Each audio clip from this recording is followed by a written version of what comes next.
Hi, hello, how are you? Welcome to yet another episode of the IHNDY series. Sam Nabule is my name, and I'm passionate about educating young people to help them grow and develop, actualize their full potential in a way that is fun and relatable. And conversations such as these are part of the tools that we use to actualize that end.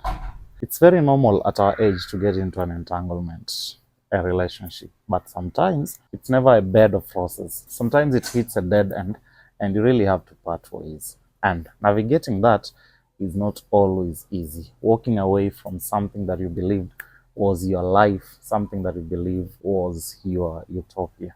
And so today we're going to have that conversation on how to navigate those waters and walk away in a way that will leave you not shattered, but in one piece. And joined with me here is an interesting mind that we're going to discuss, have this conversation with.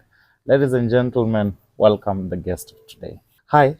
Hi, Samuel. How are you? I'm good. I thank God. I'm super excited to have you. How are you yourself? I am doing really well. Really great. God is good. Life is Happy good. New Year. Happy New Year to you. Thank you.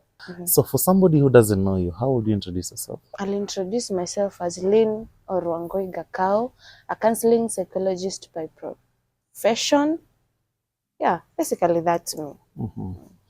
It's interesting to have you here because I believe psychology is the modern day alchemy. It turns, normal metals into precious things. That's the art of alchemy. And I think psychology also turns normal humans into superhumans. That's my opinion.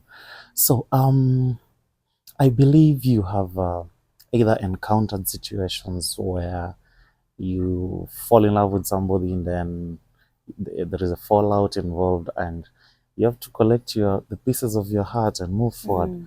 How's that experience been like? That is a heartbreak, of course, and heartbreak does not only break you, it shatters a lot of things holistically, emotionally, mentally, and now that's where we counselors come in. All right. To try to intervene and help this client navigate through a heartbreak, navigate through these shatters of emotions, through these shatters of mental unstableness. And I won't lie, heartbreak is painful.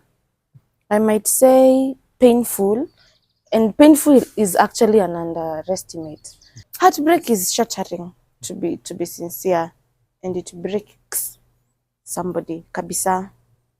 And if not well managed, it can develop into certain stages, and unapata people fall into depression, people tend to be suicidal, it comes bearing a lot of things, and if not well navigated or well handled, it might cause damage. In your experience, the way you see life, the way you've encountered friendships and romance, who gets hit the most between the man and the woman in the...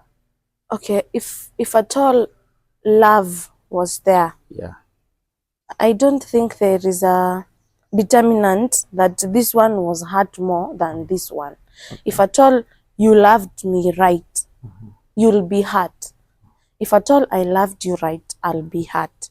It might hurt the both of us, or it might hurt one of us, The one who loved more. depending with who loved the most. Who invested their heart into that. Most of the times. Sometimes we tend to invest a lot in our relationships, mentally, financially, physically, being there. It depends with how you interpret a relationship, because if at all I'm in this relationship, I expect that whatever the energy I'm giving, I'm getting the energy back, like it's being reciprocated. Because I have seen cases where you give somebody your all, yet they give you 3% of their all. Get out of 100%, they only give you 3. That is only a phone call and hi, how are you, how was your day, and that's it. That person shows you he or she is not available, he or she is not consistent. And of course, relationships are built or based with consistency. If how consistent are you? Because usipokuwa consistent, nisipokuwa consistent, we will get tired. We will bore each other, to be precise. Yeah. I know I don't have any moral authority to speak on the topic. I don't know enough to have a strong opinion on the topic. But I think it also goes a lot to do with understanding, because there are people who, I think, I may be wrong, there are people who that one phone call a day is actually their 100%. But there are those who that one phone call a day is just 3%. There are people It was just an example. Yes, Now, something interesting here. From what I see around, being an observer, I think heartbreaks hit men differently than how it hits ladies, and this is what substantiates what I say. But you see, Sam, let me cut you short. There is hitting differently and hitting hard. Okay. Because it might hit us hard, both of us, but how you perceive it and how I perceive it is very different. But both of us are hurt, and both of us are hit hard. From what I see, when a man is fully invested in a relationship, let's say, unfortunately, you know, this saying, "Siste unajidate." You know, there are some relationships you're there, but the other party is not there. It's you who is fully invested in that. So in such relationships where a man has fully invested, but the lady isn't really there, when the heartbreak event happens, this man might try to seem strong. Of course, his heart might try to seem strong and, you know, like process it in 2 or 3 days or a week. And because if the same is reversed for the lady, from what I see, you might correct me here, the lady takes quite some time to process that. It might go for months, all right? But the day she's done grieving that relationship, she moves on so quickly. But for the man, from what I see, they'll try to prove to the world that they've moved on, but in real sense, they really haven't. How true is that? Okay, personally, I take healing as not being selfish, but being fair to yourself. Okay. Healing doesn't mean that you forget about it's okay. Healing basically means you forget about the heartbreak, but you carry along the memories you shared, of course, but involving them in your daily life, but not letting them break you again. You get? If at all we had some good times, yeah, I'll remember the good times we had, but I don't want to go back still to grieving. You get? Because actually heartbreak is a loss, because you've lost something or someone that you've loved, that you've invested in, that you've been there for, that you thought you had a future together, of course. If I told today's relationships are like kitambo, you know, people used to date for marrying. And like nowadays, it's purely for recreational purposes. Yeah. So if at all you choose to heal, I take it as not being selfish, but fair to yourself. Because sitting in a place whereby uko tu, you are just there, and you are not trying to go to the next step. I know sometimes it's hard, but when you accept, I guess healing starts with accepting. Not I guess, it's true. It starts with accepting. Kubali, yeah, this happened. Then isha happened. Then do I just stay there? No. I want this for myself. I need this for myself. Then you start working towards them. And that's why I say it's choosing yourself, being fair to yourself, and doing what you love most with yourself, but not being selfish somewhere. And your question was that men, you tend to show that you've moved on, where else you've not moved on. Then there I'll say you're lying to yourself. You're lying to the world and you're lying to yourself. Because how will you pretend for forever? You won't pretend forever that ume move on. What if today we meet? That means that ninakukumbusha kuna kidonda ninatonesha, you know, there is something that is triggering you yenye inafanya, you know, I don't know if unanipata. I hear you. I had a conversation. There's an episode I did with Annette about navigating through love and dating. And there's a question I asked her. Hi, Annette. And she didn't give me an answer. So the question was, what's up with ladies when there's a heartbreak involved in their friendship, in their relationship? There is always that temptation to upgrade. And upgrade here means the next guy they date needs to have more money than the ex, needs to have a better job than the ex, needs to have a better house than the ex, needs to be more exposed than the ex. Let me ask you, in the previous relationship, was she there because of the money? Was she there because of the big house? Was she there because of blah blah blah blah? Or she was there because she felt secure, she felt loved? What was her purpose of being in the previous relationship? Now that's the thing, from what we're seeing in these Gen Z relationships, they're very superficial. By the way, you people, you should stop generalizing that Gen Z. Because I believe there are Gen Zs nowadays who are acting like millennials. True. And there are Gen Zs who are acting like purely Gen Zs kabisa. Very true. But here's the thing, Lynn. The thing about stereotyping is that it's not always true. Like, it doesn't generalize the thing. But also, it is not also always untrue. There's a lot of truth in that stereotype. That's what I'm saying. Mostly, in my opinion, most Gen Z relationships, most of them are very superficial. Then I'll take that as a rebound, because if at all you were there, if she was there for your money, or if both of you are wasting time, let me say that, that is when now unapata mtu anakimbililia. But for a person who is true to themselves and they know that I loved this guy, I was into this, and I wanted something out of this, they'll take time to internalize. Do you know there is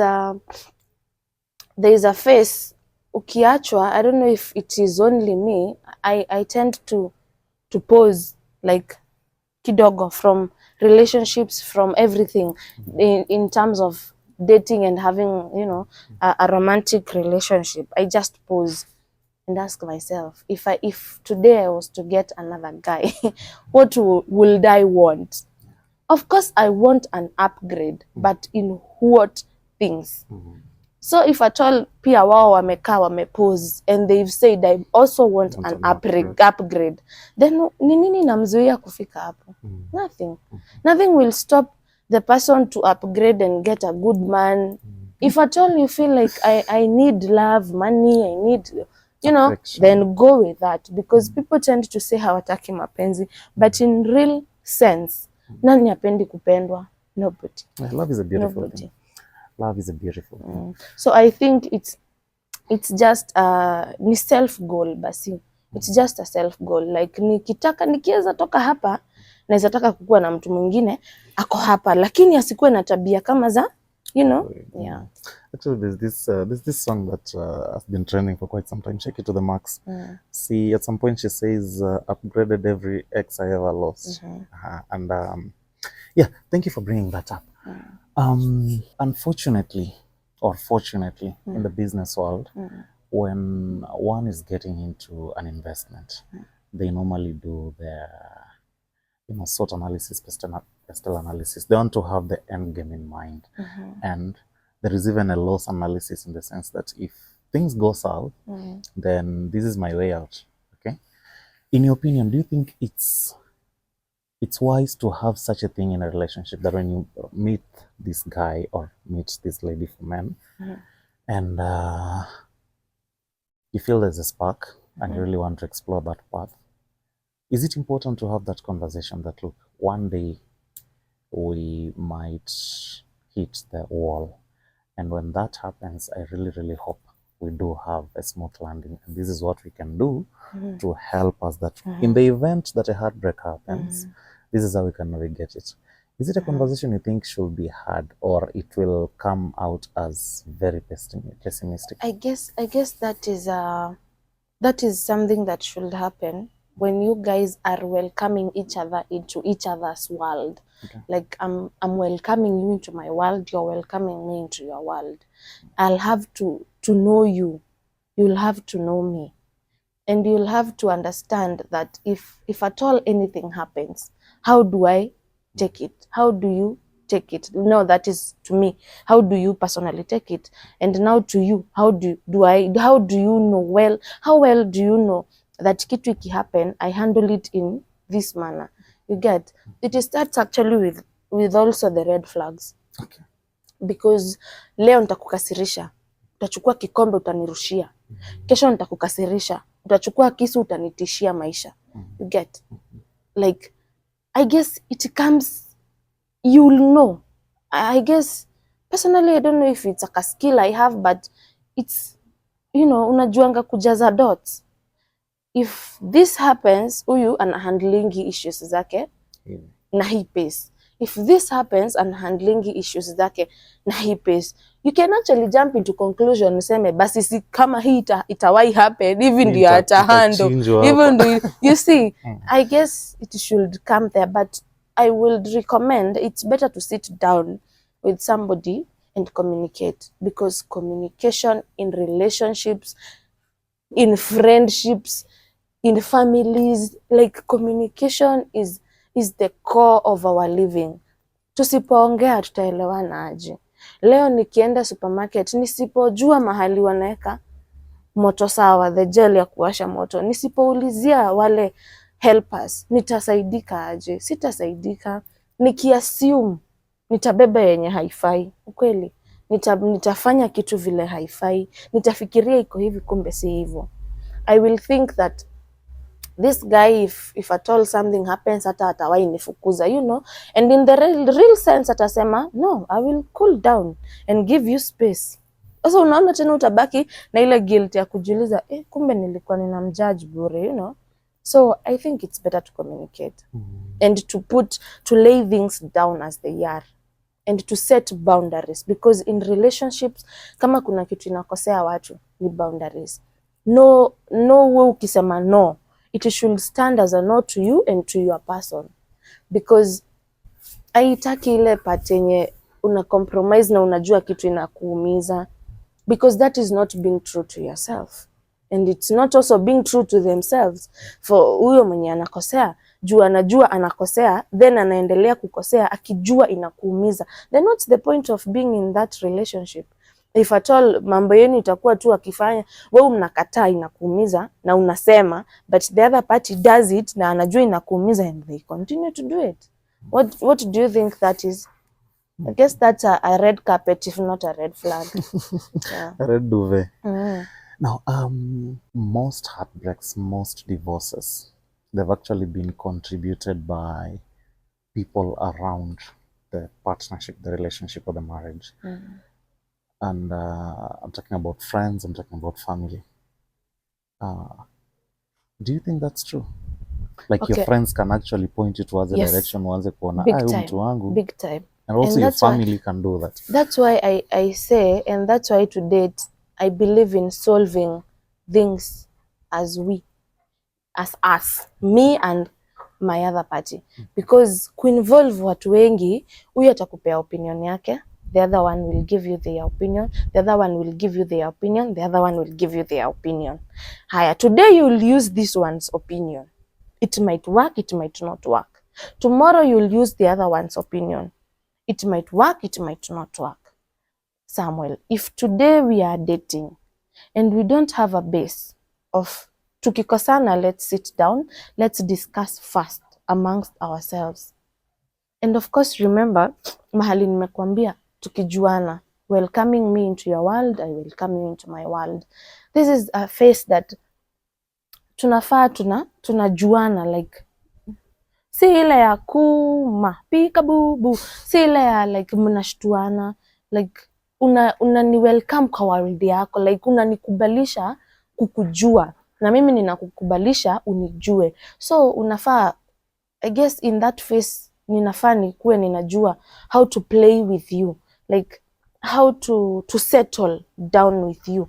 Ni time gani nitakuja kukuongelesha ukiwa umekasirika, nitakuja kukuongelesha ukiwa umechoka? Hapana, this is the time yenye ninafaa kujua. Sama akikuja akiwa amelewa, hiyo ni time ya kunyamaza, then kesho ninaweza mwambia. You get si hizi issues za amekuja saa 8 za usiku and you're telling your friend it's okay to outpour, but still chenye atakwambia internalize it before you use it. You get like digest kwanza, crush it down, chagua the usable skills, the usable particles, then use it. But si kusema ati unajua hata niliambiwa, you know, unajua hata nitakuacha juu, you know, ati juu nani alikwambia umwache. No, that's not how relationships should work. First, sit down, both of you, talk, and of course tumia vile ulikuwa unamjua. If at all atabadilika, because people change with time, that I get kabisa, people change with time. Use us knowing each other vile tunajuana, and for the longest that we've known each other, wacha tusaidiane as we, but not as a community, mimi na wewe. Let's handle our things, mimi na wewe, because hata tukiweza kosana leo, tupigane, watu wa familia waingililie, then turudiane.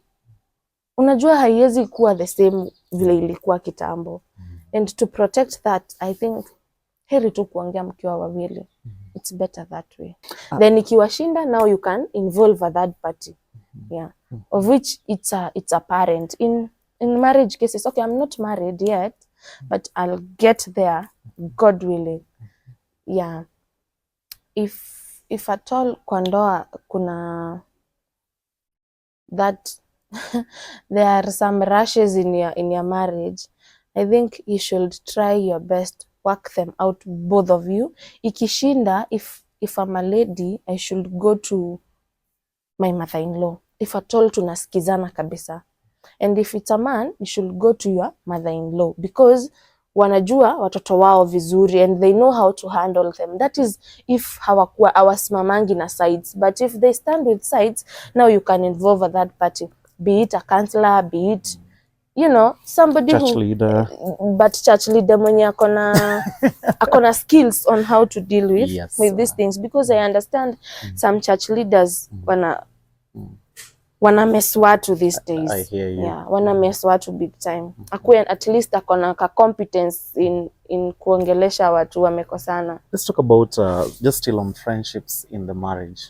You've had cases where your man tells you, you know, my boys are my priority.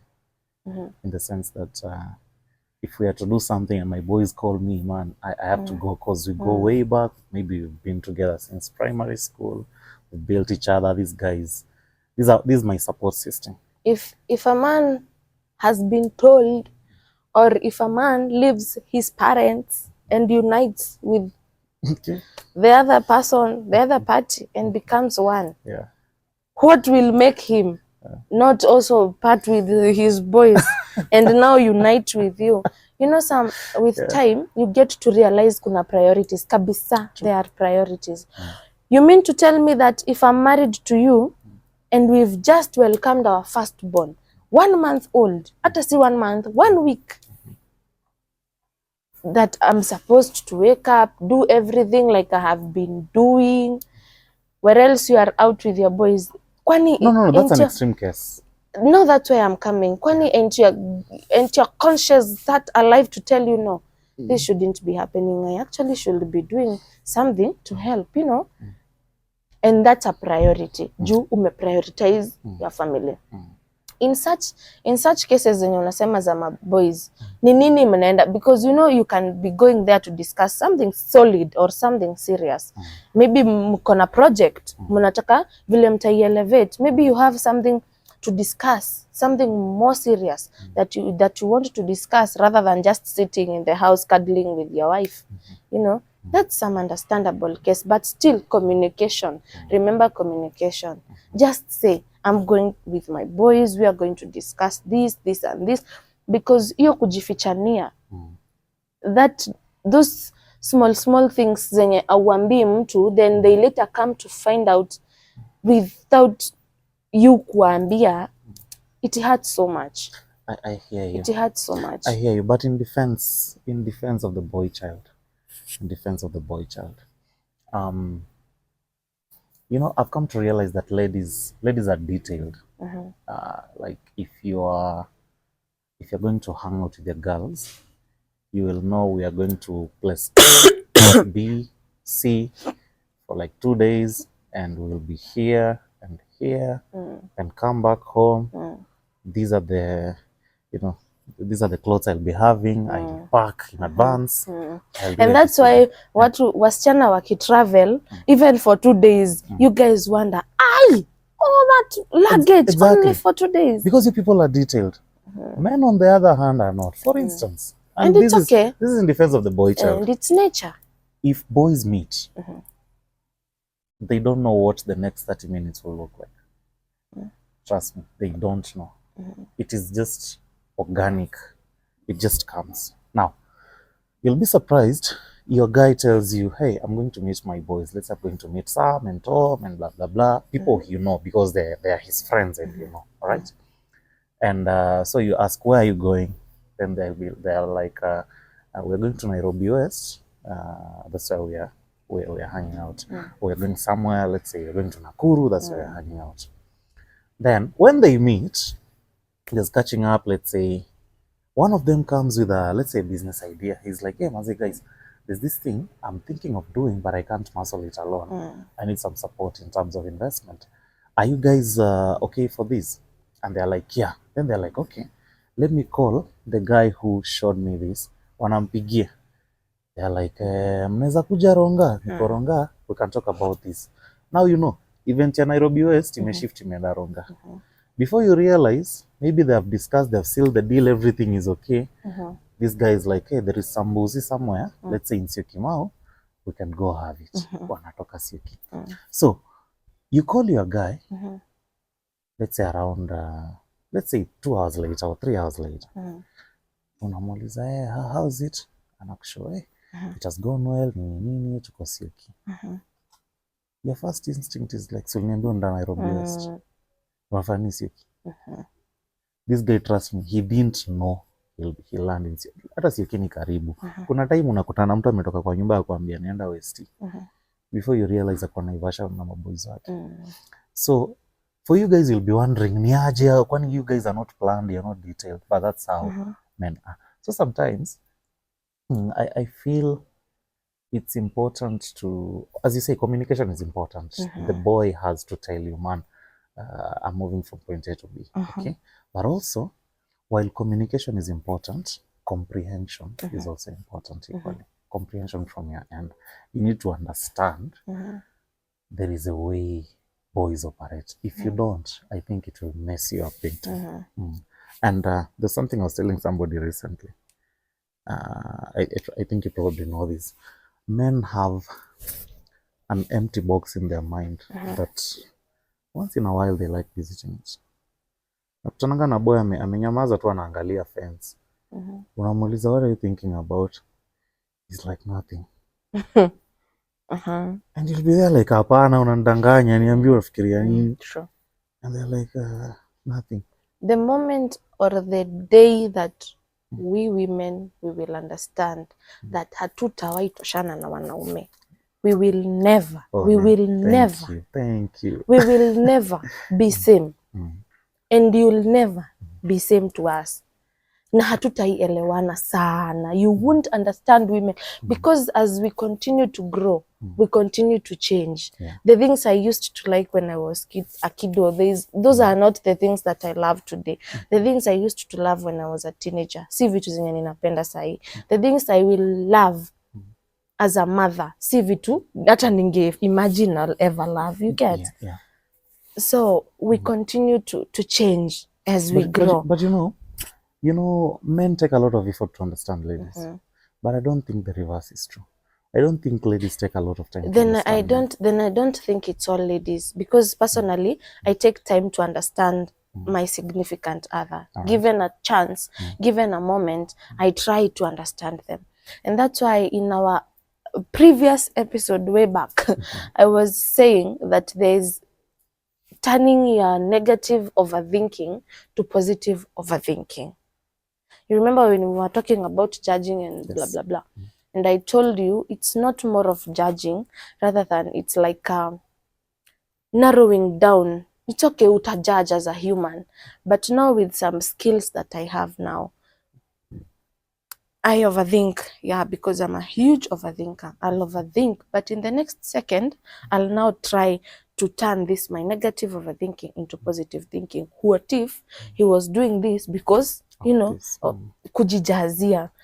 And if you as a woman take time to try and understand your significant other. I'm not so good in relationships. I'm not so good in advising or telling people what they should do with their relationship, because I feel you should enjoy the moment. But if you get a chance, try and understand your person. If at all hakuwelcome understand, then try find your own ways to understand them.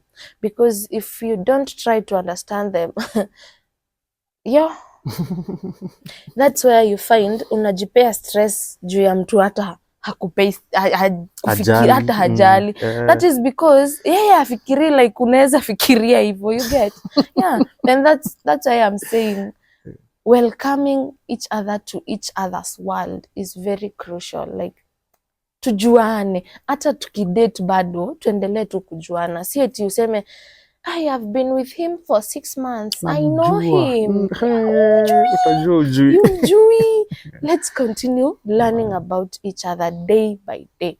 Ujue guy, yani kumbe, you know, I tend to tell, if at all I'm dating now, I tend to tell the other person, oh, kumbe unafanyanga hivi juu ya hivi.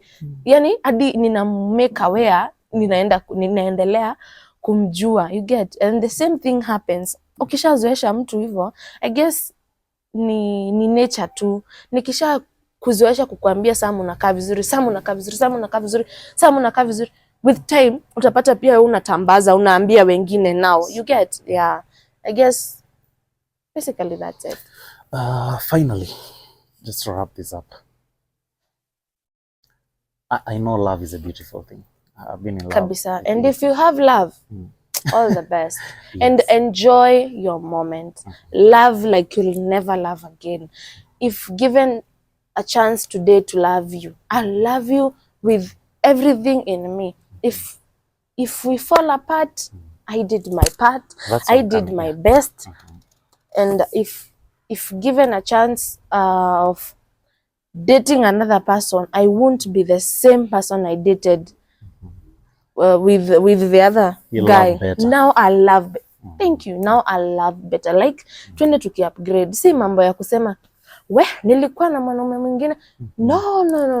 Men are not the same. Women are not the same. And that thing should cut across the whole world. Like not all women are the same and not all men are the same. Yeah, there are good men, there are good women. Yeah. And the world is a beautiful place to be loved and to love, guys. Yeah, sure. Thank you for answering that question before I even asked. I don't know how you knew I was going Shape mind. Oh God.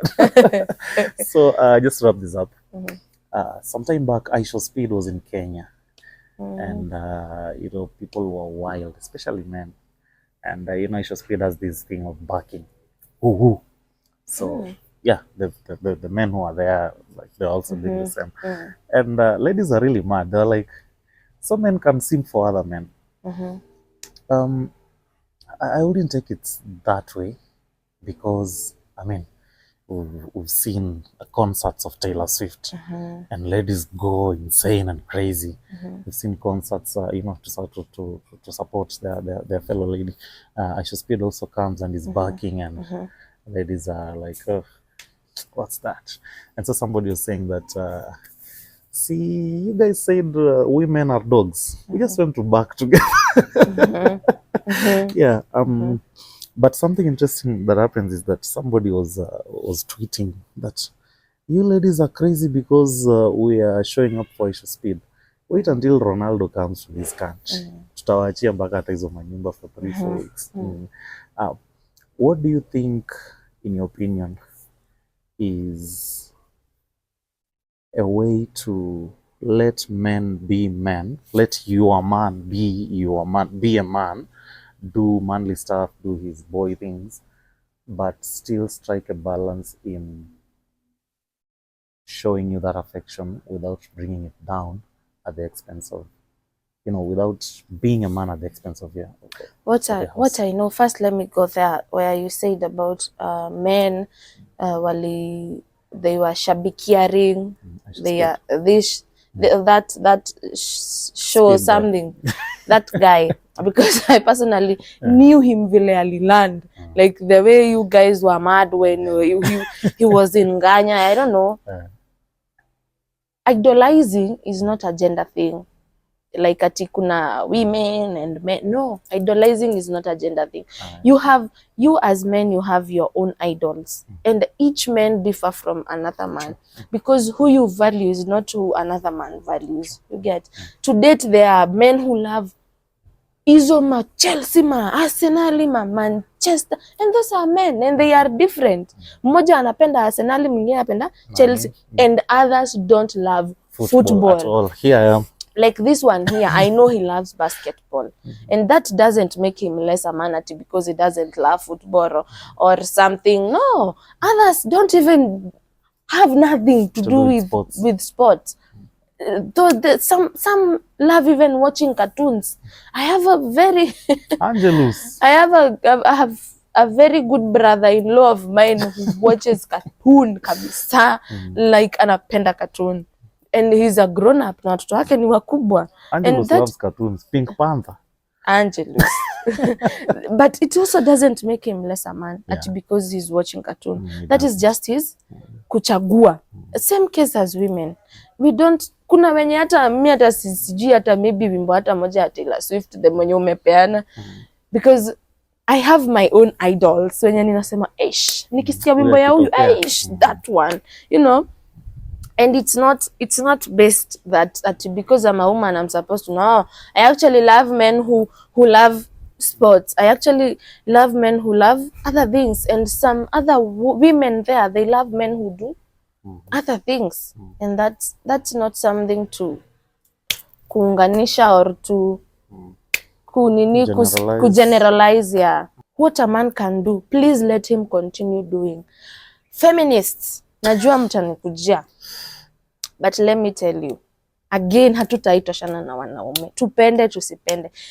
That I stand on that, and that is my ground, because I know I've been brought up by a man, and I know that this is how men operate. Na wanawake sidhani kuna hiyo level tunaweza hata tukikaribia hatutawahi wafikia, because there's a si kaujinga, I don't want to call it kaujinga, but kuna immaturity tukadoko mnakuanga nako Kenya wanawake tusha wapita, you get? Na ndio maana unapata wanawake sijui tunakuwa na 6 senses, and men you have 5 senses.